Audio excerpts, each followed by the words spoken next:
Hi, my name is Elena, and today we're going to be showing you a video of one of the many uses of ultrasound. The method that I chose to demonstrate is a method called phonophoresis, which is a way of using the ultrasound waves to increase transmission of a topical drug to the patient. Specifically, the ultrasound is believed to cause cavitation of the corneum stratum layer, which is that protective outer layer of your skin, which allows the drug to more effectively penetrate the skin. It's used a lot of times with hydrocortisone creams or NSAIDs to treat inflammation or bursitis. So today I came up with just kind of a case scenario. I'm saying that my patient is a 24-year-old female with right shoulder subacromial bursitis who is referred by her physician with a hydrocortisone cream to be used with phonophoresis. So before we get actually started with the ultrasound, there's a couple things that I want to check for contraindications and precautions.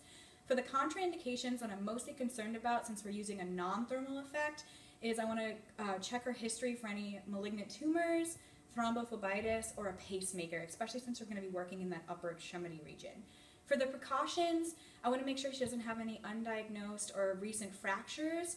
I also want to make sure that she doesn't have any epiphyseal plates that I might be going over, and I want to be cautious of acute inflammation. So now that she's clear with that, because I am using a hydrocortisone cream, which is a corticosteroid, I do also want to check to make sure that the patient is not taking any other corticosteroids by oral or any inhalation methods.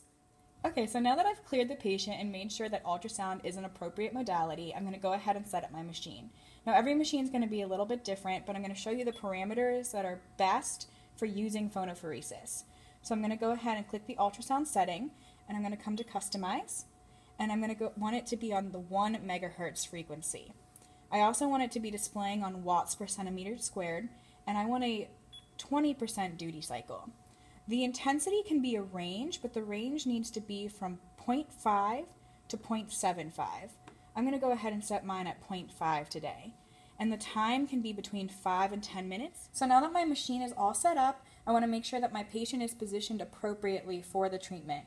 For this treatment today, I'm going to be treating underneath the acromion, so I want to make sure that the lateral and anterior aspects of her shoulder are visible.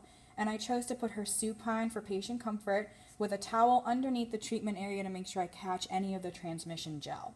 Before I get started, however, even though we're using a non-thermal form of ultrasound, I do want to check for patient sensation so that she can report to me if she feels any thermal changes. Would you mind closing your eyes? Mm-hmm. Can you feel my touch? No. Can you feel my touch? Yes. Can you feel my touch? Yes. Can you feel my touch? No. Alright, I have cleared for patient sensation, and I know that it's okay and safe to begin. So the very first thing that I'm going to do is make sure that I clean the area of treatment as well as the ultrasound head. So I'm going to use a little bit of rubbing alcohol on the towel. I'm going to go ahead and clear the area that I'm going to be treating. And then I'm going to take another corner of the towel, use a little bit more of the rubbing alcohol, and go ahead and clean the ultrasound head. Now, for this treatment, there's going to be an additional step because we are using a hydrocortisone cream. So I'm going to go ahead and make sure I drape the patient so that I don't get any of the hydrocortisone cream or the gel on her clothing. And then at this point, I would go ahead and place the hydrocortisone cream. I would palpate underneath her acromion, and I would come in and I would place the hydrocortisone cream underneath the acromion here. Since I don't have any hydrocortisone cream, we're going to go ahead and move on to the ultrasound application. The next thing that I would do is come and take the ultrasound head. I'm going to use a transmission gel. Now this gel is used to allow the sound waves to travel into the medium a bit more.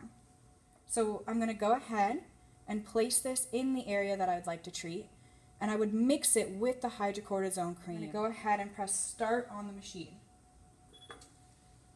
Now once I start the machine, it's very important to keep the ultrasound head moving at all times. Even though I'm using a non-thermal application, there is the possibility of creating a hot spot if I stayed in one spot for too long.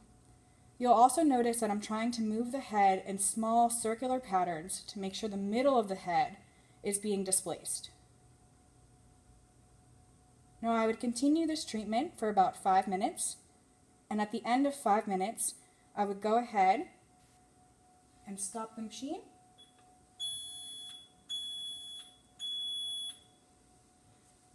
I will go ahead and clean the patient up.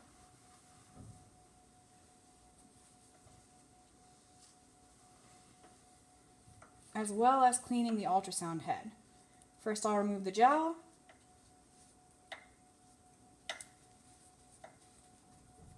And then I'll go ahead and take a little bit of that rubbing alcohol again. With the use of phonophoresis, the expected outcome measurement would be a long-term reduction in symptoms. In addition, this patient may also benefit from other therapeutic interventions. Thank you for watching.